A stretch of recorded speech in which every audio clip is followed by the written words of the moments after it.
জয় শ্রীরাম ধ্বনি দিয়ে মালদা শহরের ফুলবাড়ি তারা মাতা ঠাকুর বাড়িতে হনুমানজির মূর্তি উদ্বোধন করলেন বিজেপির বিধানসভার বিরোধী দলনেতা শুভেন্দু অধিকারী। সঙ্গে ছিলেন ইংরেজবাজার পৌরসভার বিজেপির বিরোধী দলনেতা অম্লান ভাদুরী, ইংরেজবাজারের বিজেপি বিধায়ক শ্রীরূপা মিত্র চৌধুরী সহ জেলার একাধিক বিজেপি নেতা নেত্রী।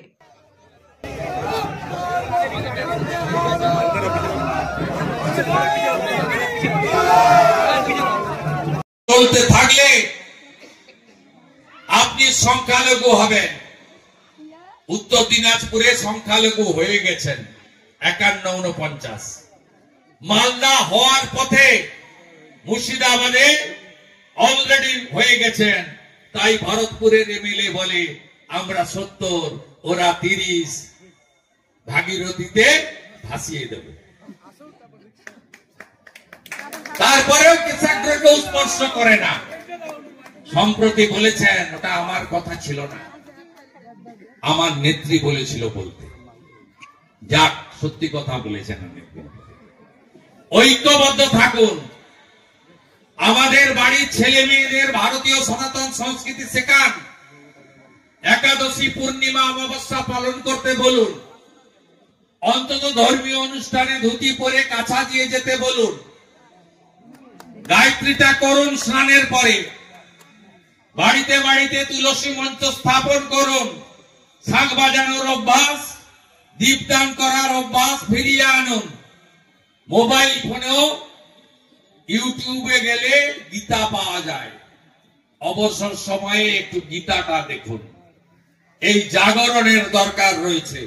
2023 সনাতনী সাংস্কৃতিক পরিষদের পক্ষ থেকে 1 লক্ষ লোকের গীতা পাঠ হয়েছিল ব্রিগেড প্যারেড ময়দানে। গত বছর হয়েছিল শিলিগুড়িতে। আগামী রবিবার সকাল 9টা কলকাতার ব্রিগেড প্যারেড গ্রাউন্ড 5 লক্ষ হিন্দু একসঙ্গে গীতা পাঠ করবে। উপস্থিত থাকবেন কুরুক্ষেত্র থেকে জ্ঞানানন্দ মহারাজ, উপস্থিত থাকবেন দিদিমা সাধ্বী রীতাম মারা, রাম মন্দির নির্মাণের আন্দোলনের অন্যতম মুখ।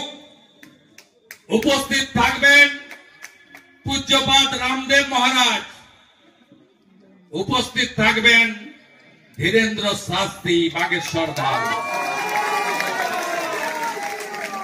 যতজন পারবেন যাবেন, যারা যেতে পারবেন না টিভিতে মোবাইলে গীতা পাঠ করবেন।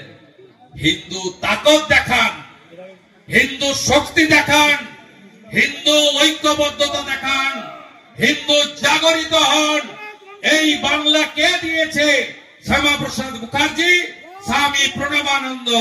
মোহাম্মদ আলী জিন্নাহ চেয়েছিলেন পশ্চিমবঙ্গকে পাকিস্তানে নিয়ে যেতে, আটকে দিয়েছেন ডক্টর শ্যামাপ্রসাদ মুখার্জি। স্বামী প্রণবানন্দ এই রাজ্যকে বাঁচানো মানে ভারতবর্ষকে শক্তিশালী করা।